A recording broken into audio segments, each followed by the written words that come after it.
บุญอย่างหนึ่งนะเป็นบุญการให้ทานก็เป็นขั้นหนึ่งแล้วการรักษาศีลก็เป็นขั้นหนึ่งแล้วอ่าการเจริญภาวนาเนี่ยก็เป็นอีกขั้นหนึ่งอันนี้การเจริญภาวนาเนี่ยเป็นบุญอย่างจะว่าแล้วก็เป็นบุญอ่าสูงสุดนะนะคือการอ่าทำบุญอย่างสูงสุดคือการอ่าฝึกหัดนะ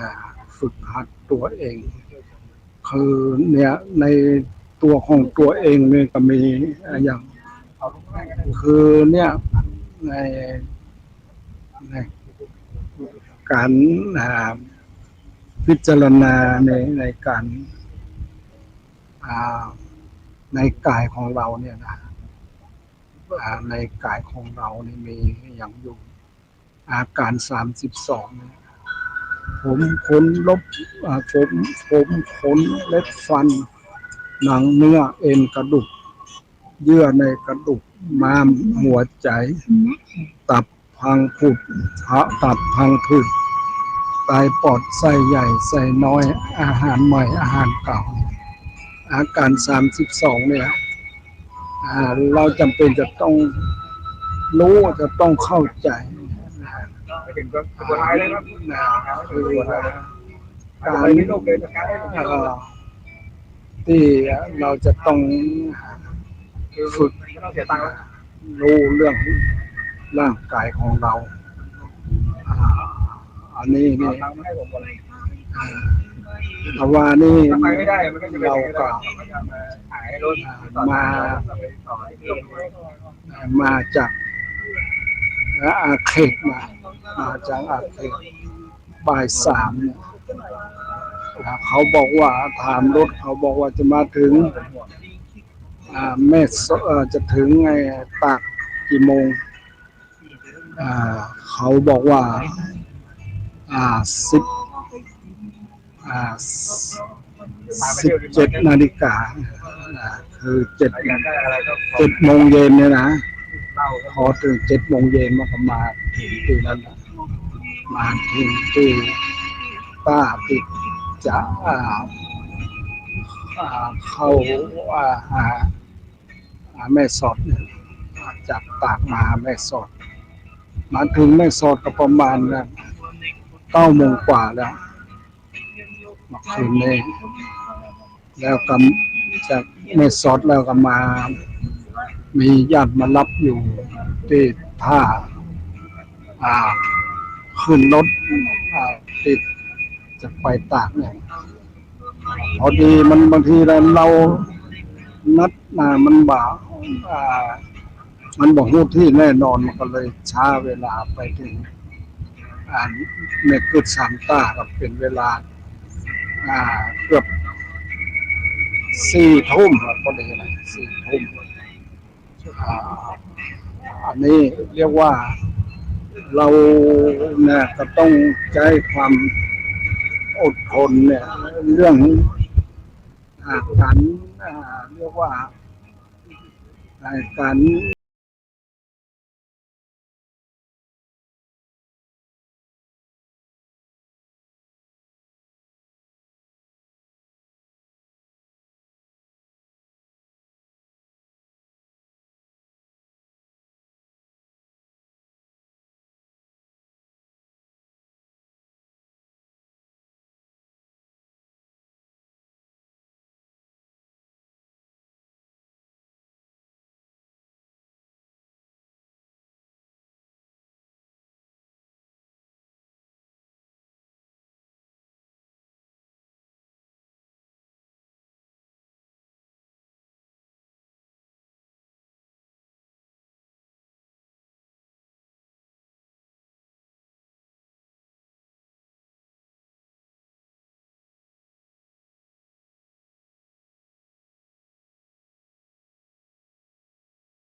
กายในกาย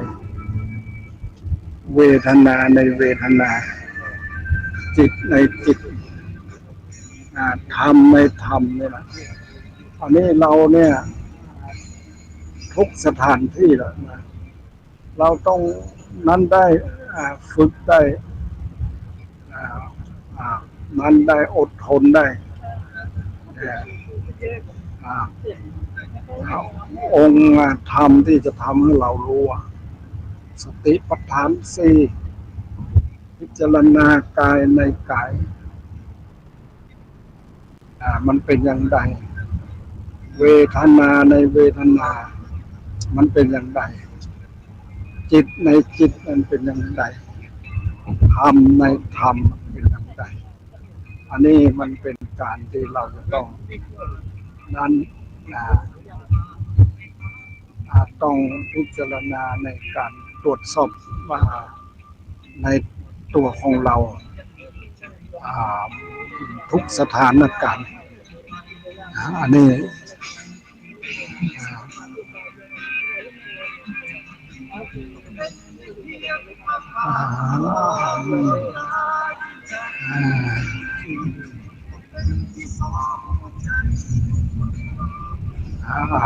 เรื่องการเนี้ยเรื่องการประสบการณ์ต่างๆเนี่ยแล้ว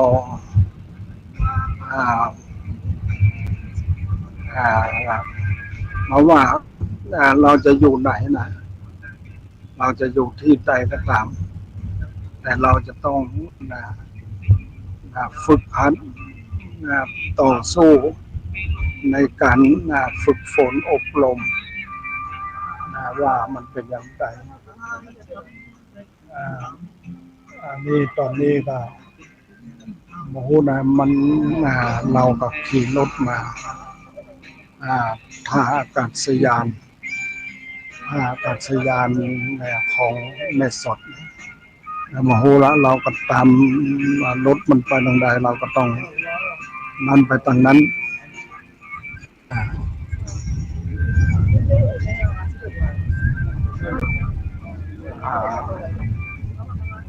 แล้ว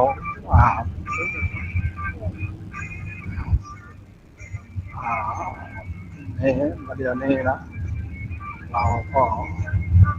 เนี่ย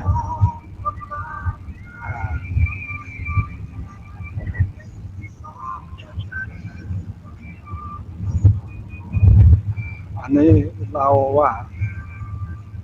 าจะกลับว่าจะนอนสักสองคืนนะแต่ว่ามันสถานการณ์ต่างๆมันบ้าอำนวยเราก็เอาเหตุการณ์เฉพาะหน้าว่ามันเป็นยังไงดินนี่แหละเราเมื่อมัน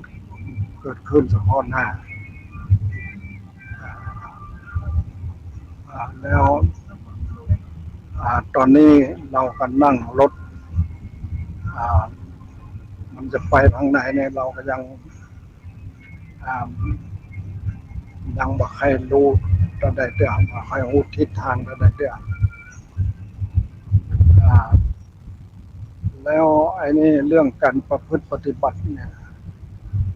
บอกว่าจะอยู่ที่ไหนนะสถานการณ์ใดเนี่ยมันเป็นอย่างไรเราก็ต้องรู้ต้องรู้เมื่อวานนี้ก็เนี่ยเรามาบ่ายสามเนี่ย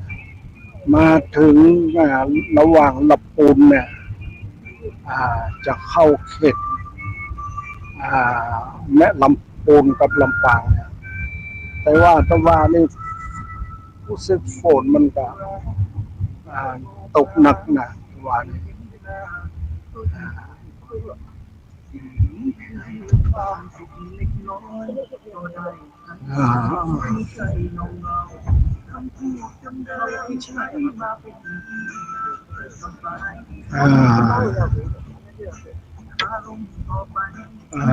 ี้นี่ทางจะเข้าจุดการนำเที่ยวเมวดี อ่าเรียกว่าดี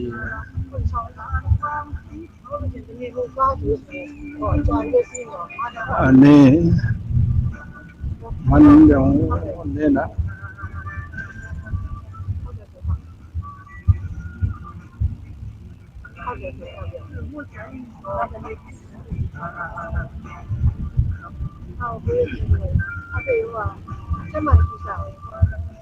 อ่า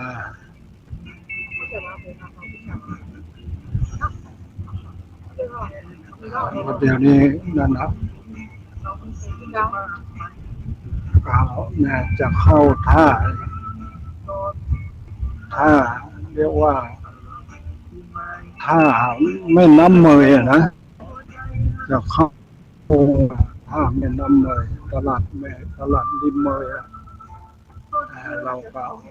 รถเขามาเนี่ยเดี๋ยวนี้กำลังเน้นอยู่กำลังจะจอดรถอยู่ตลาดริมเมยอันนี้แล้วเนี่ย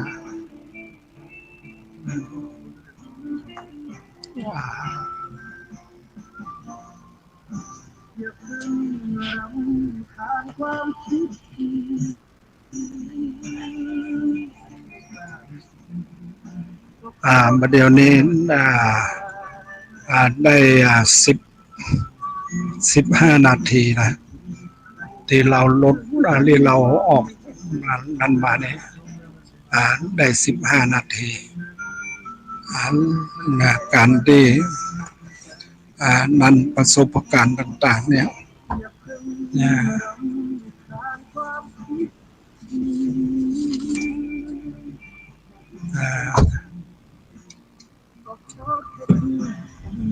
มันมาไม่รู้นะรถตู้มันมาอย่างใดเราก็มันรู้แล้วก็นั่งรถแล้วครับเขาจะไปตรงใดก็ปล่อยเขาไป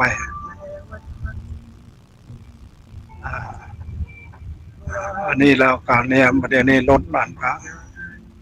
กลับแล้วมาส่งคนที่นี่เราก็จะกลับคงจะกลับไปนี่นะตากนั่นแหละจะเข้าตากนั่นแหละ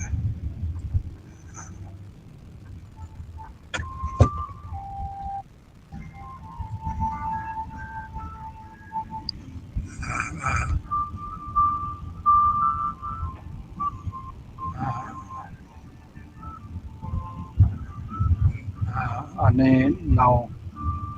ท่าน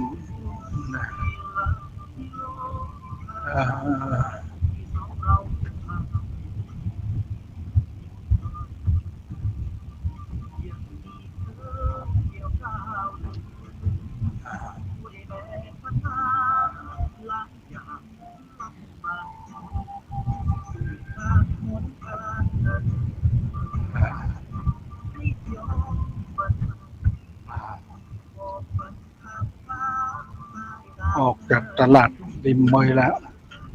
ตอนนี้ก็จะได้ไปคงจะไปที่ตากแล้วนะเขาวิ่งไปที่ตากแล้วอันนี้เรื่องตะกี้นี่เรื่องเกี่ยวกับการประพฤติปฏิบัติคือเราก็ไปเนี่ยบอกญาติเนี่ยว่าจะต้องหาทางเข้าวัดเข้าวาเพราะว่าบางทีเขาก็ทการทำงานอะไรอย่างต่างๆเนี่ยยุ่งกับงานแต่ยังใดก็จะต้องหาความสงบในการที่ประพฤติปฏิบัติอันนี้ย้อนมาที่นั่นแล้วไปตลาดริมเมยแล้วตอนนี้ก็ย้อนมาจากเนี่ยถึงทางเข้าท่าอากาศยานแม่สอดแล้วก็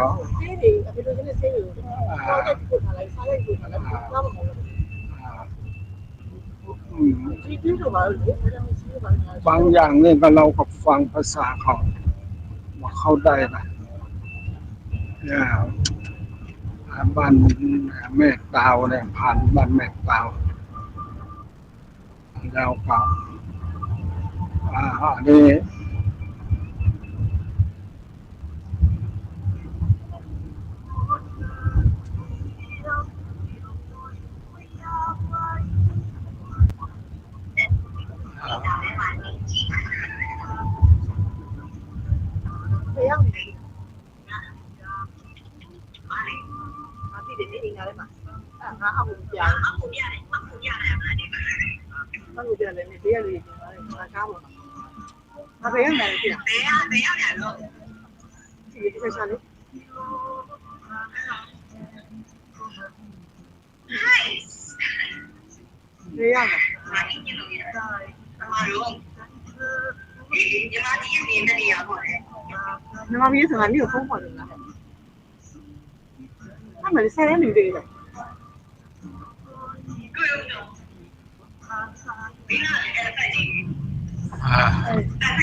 อ่าแล้วเอา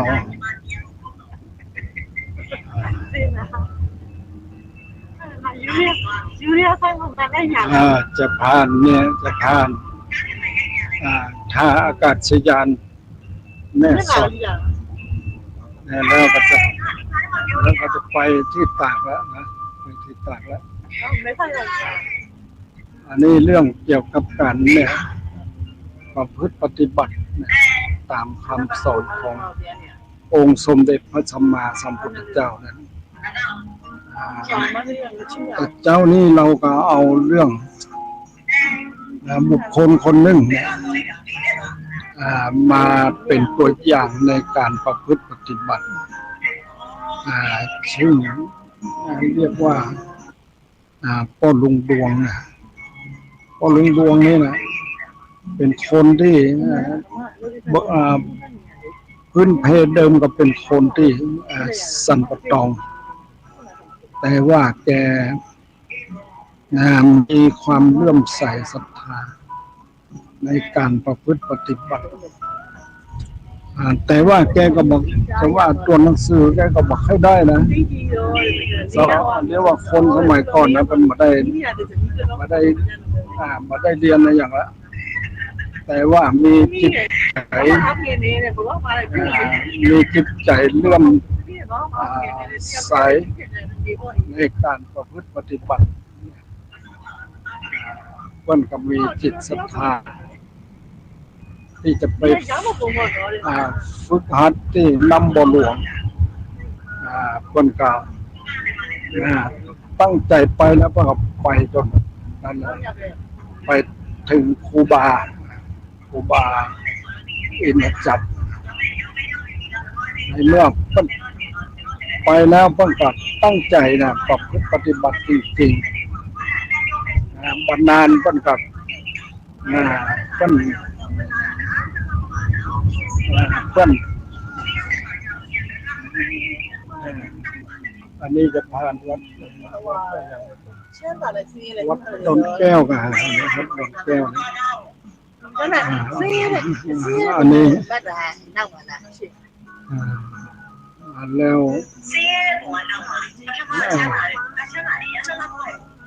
วัดดอนแก้วเนี่ยอยู่ตอนนี้เนี่ยอยู่ที่หน้าวัดดอนแก้วตำบลนาแม่สอดอำเภอแม่สอดจังหวัดตากวัดดอนแก้วอยู่วัดดอนแก้วแต่อูถึงเรื่องพ่อดวงเนี่ยนะคนก็มีจิตเลื่อมใสในการปฏิบัติวิปัสสนาเพิ่นไปอยู่น้ำบ่หลวงนะเพิ่นก็ตั้งใจเนี่ยประพฤติปฏิบัติปฏิบัติจริงๆเนี่ยคงจะใช้เวลาบ่เมินนะในที่สุดเพิ่นก็คงจะได้ อ่าออกจากออกจากน้ำบ่อหลวงแล้วมากลับมาที่วัดก่อนนี้มาที่วัดอินทขินในเมื่อเพิ่นมาแล้วเพิ่นกล่าวจะอุ้ยจะเอาความรู้ที่เพิ่นได้รู้เนี่ยมาเป็นประพฤติปฏิบัติในการ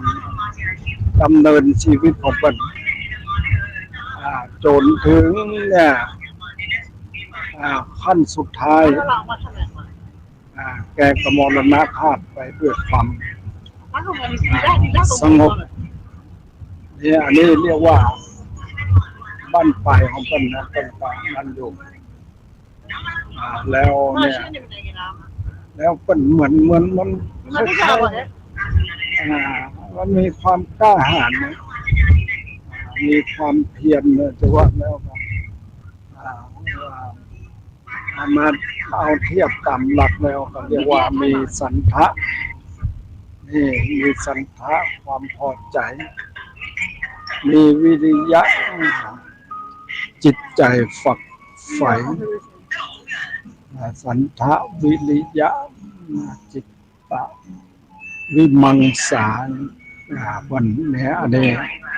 คุณธรรมอันนี้มันจะมีอยู่ประจำที่เป็นนั่นอยู่เป็นฝึกฝนนั้นอันนี้แล้วก็อันนี้ชีวิตเรียกว่าการประพฤติปฏิบัติเนี่ยมันเนี่ยบางทีมันจำเป็นจะต้องมีอย่างที่จะเข้าไปประพฤติปฏิบัติอย่างเนี้ยอย่างบางทีที่เราเรียกว่าบุคคลผู้อย่างนี้นะอย่าง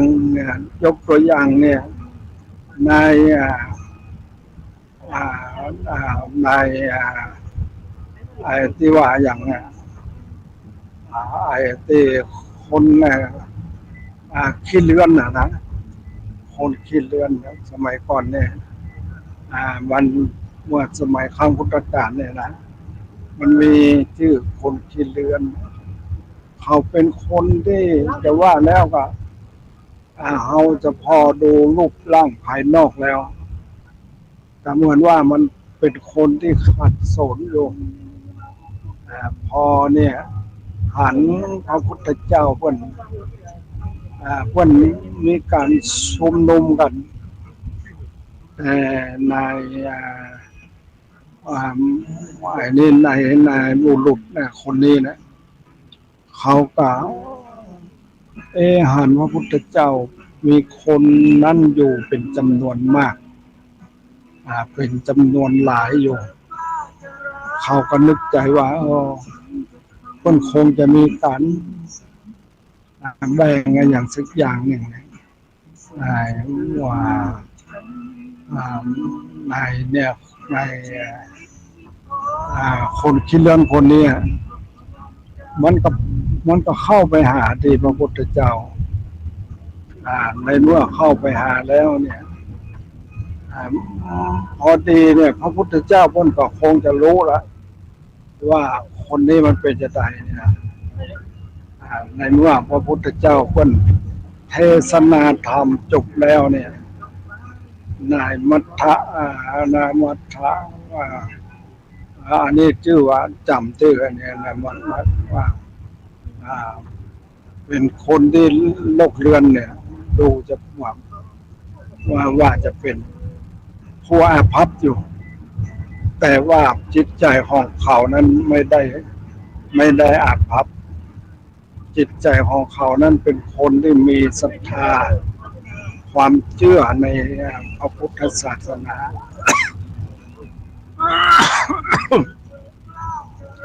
พอพระพุทธเจ้าเป็นแสดงธรรมจบแล้วเนี่ยมันก็เข้าไปหาในเข้าไปหาแล้วก็แล้วมันรุนมาก็ขอบวช พระพุทธเจ้าพระพุทธเจ้าก็อนุญาตให้บวช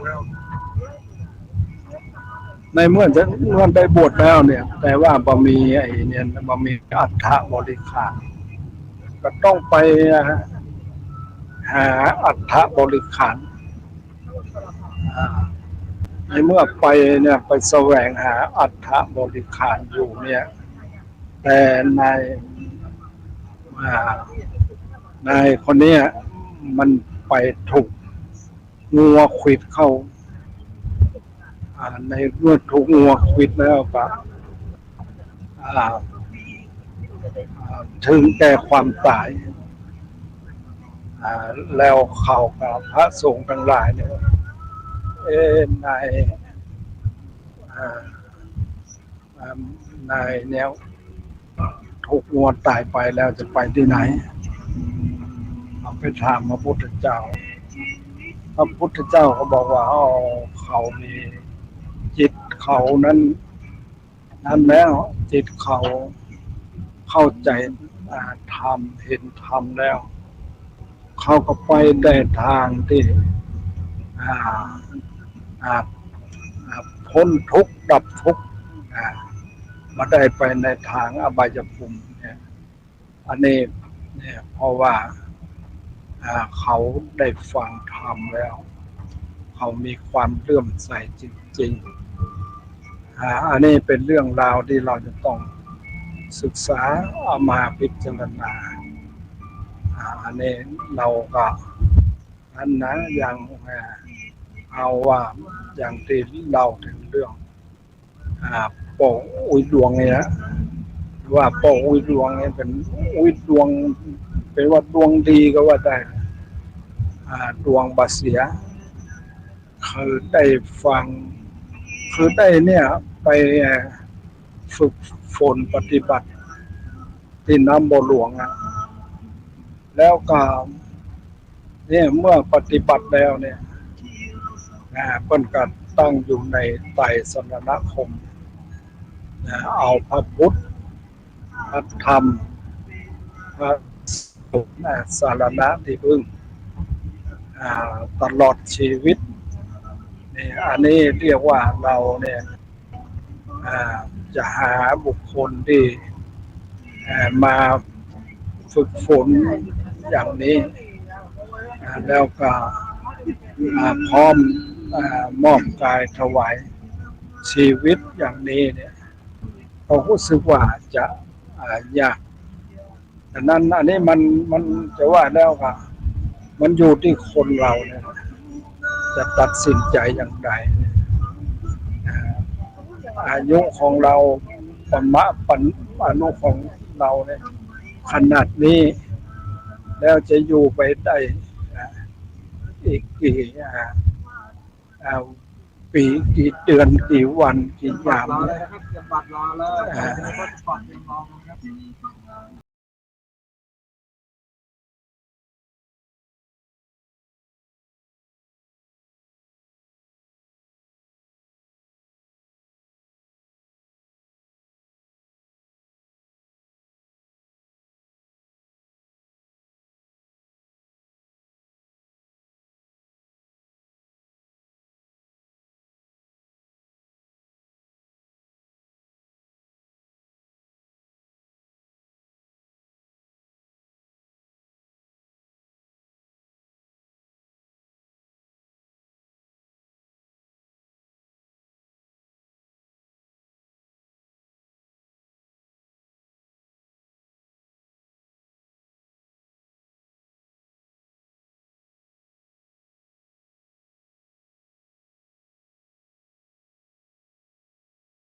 มันตรวจเราก็ผ่านแล้วคือว่ามันเขาก็บ่ได้ตรวจบดนะตรวจเป็นบางคนก็จังว่าพอดีของบ่มีพฤติการนะอย่างมันก็คงจะอ่าปล่อยเขาปล่อย ปล่อยไปได้แล้ว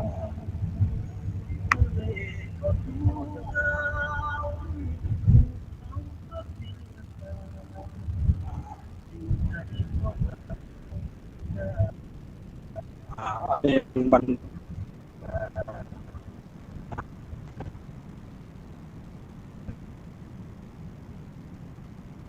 รถวิ่งมาทำปกติแล้ว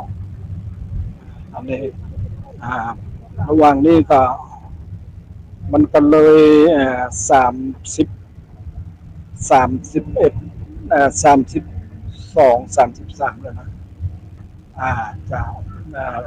เวลาเราเด็กเราออกอากาศเนี่ยเราก็อ่าเราก็เอาพูดถึงตะกี้ก็เรื่องบุคคลที่มีจิตศรัทธาเลื่อมใสที่จะมอบกายถวายชีวิตมือกับพระพุทธเจ้าแล้วยกอันนี้ยกตัวอย่างนะบุคคลที่เพิ่นบอกให้รู้อะไรเลยนะเพิ่นก็บอกใจว่าแต่ว่าแล้วเพิ่นก็มาได้สนใจในเรื่องการอ่านหนังสืออย่างเท่าไหร่สมัยก่อนเนี่ยนะบางทีมันก็บ่ได้เรียนในอย่างเท่าไหร่หรอกแต่ว่าเพิ่นมีความเลื่อมใสในพระพุทธศาสนาอันนี้จะว่าแล้วก็หมายความว่าตอนเต้านี่มันยังเนี่ยเพิ่นก็ยังบ่ใครนั้นเท่าใดบ่ใครได้เข้าวัดเข้าวาเท่าใดแต่ตอนปลายๆมาเนี่ยเพิ่นก็รู้สึกว่ามีความเลื่อมใสอย่างเต็มที่ได้เข้าวัดเข้าวาอันนี้ก็มาถึงอย่างตามที่จะมาถึงที่จะไอ้มาถึงทางที่จะไอ้ศาลพระวรนะมาถึงทางที่จะถึงศาลพระวรแต่ว่ามาดูแล้วก็เขามองไปดูทางบนดอยภูเขาเขาจะสร้างอย่างอยู่ทางบนดอยเนี่ยรู้สึกว่ามันอยู่นะมันเรียกในการผมเรียกว่าการอยู่ห้วยอยู่ตรง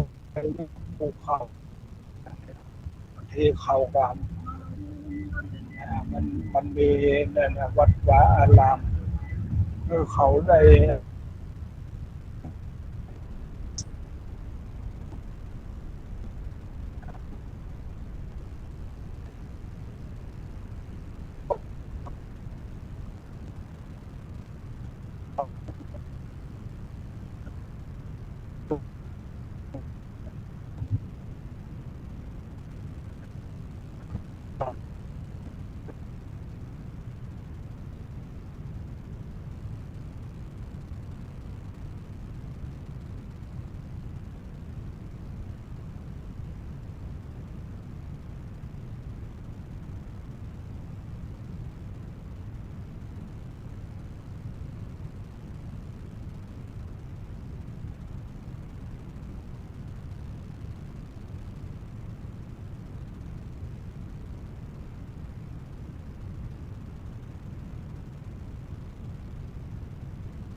ว่า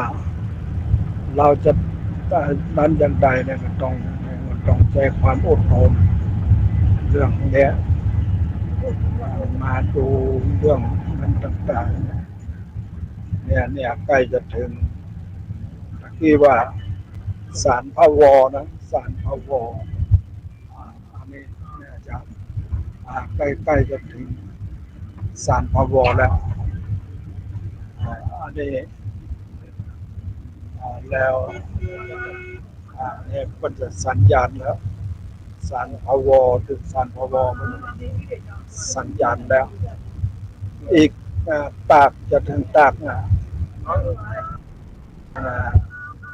เท่าใดเนี่ย65 กิโล65 กิโลอันนี้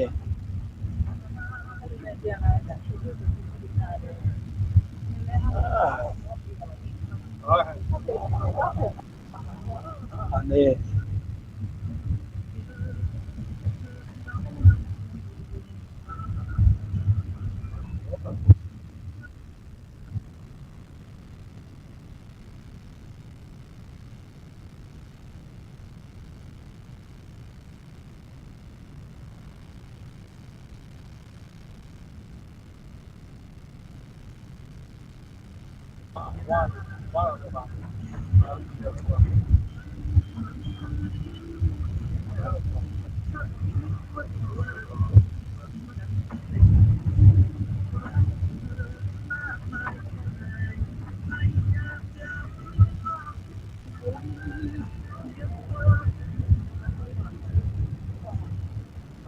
ตะกี้นี่เรียกว่าพูดถึงเข้าถึงพระรัตนตรัย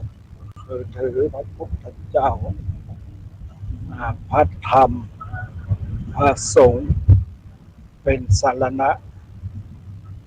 รู้สึกว่าต่างข้างต่างรู้สึกว่าจะมีนอนะนอเนี่ย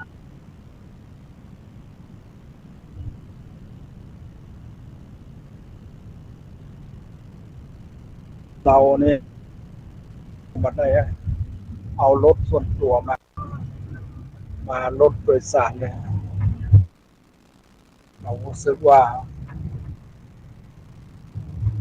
บัด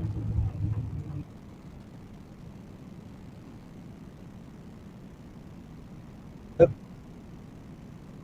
อย่างมันมาได้แต่สถานการณ์ต่างๆเรื่องความมันต้องให้เราก็พร้อมเนี่ยเราก็มาบ่ได้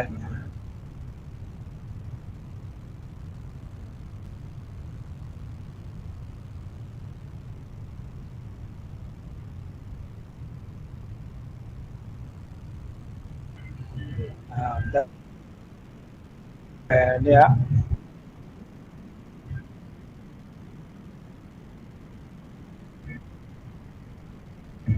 เขาบอกว่าเนี่ยค่อยมาอีกทีหนึ่งนะ